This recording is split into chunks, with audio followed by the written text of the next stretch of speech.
আসসালামু আলাইকুম ভিউয়ার্স, আজকে আমি কলমি শাক রান্না করব। তো এখানে আমি ঝুরি করে কলমি শাক কেটে নিয়েছি। এখানে পেঁয়াজ কুচি, রসুন আর কাঁচামরিচ কেটে নিয়েছি। তোমরা স্কিপ না করে দেখতে থাকো আমি কিভাবে এই শাকটা রান্না করি। পরিমাণ মতো তেল দিয়ে দিব।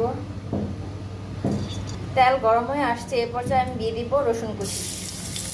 রসুনটা ভালো করে ভেজে নেব। এখন দিয়ে দিব পেঁয়াজ কুচি। শাকে পানি ব্যবহার করা যাবে না, এই শাক থেকে পানি উঠবে, এটার মধ্যে সিদ্ধ হয়ে যাবে শাক।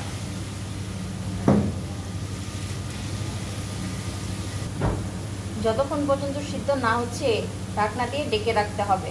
একটু পর পর ঢাকনা খুলে নাড়া দিতে হবে, তা না হলে শাক পুড়ে যাবে। শাক সিদ্ধ হয়ে গেছে, এখন আমি ঢাকনা দিয়ে ডাকবো না, এখন সুন্দর করে নেড়ে ছেড়ে ভেজে নেব।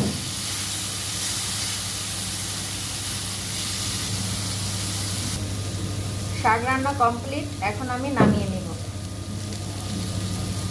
তোমাদের কাছে শাক রান্নাটা ভালো লাগলে একটা লাইক কমেন্ট শেয়ার করে দিও, আর সাবস্ক্রাইব করতে ভুলো না।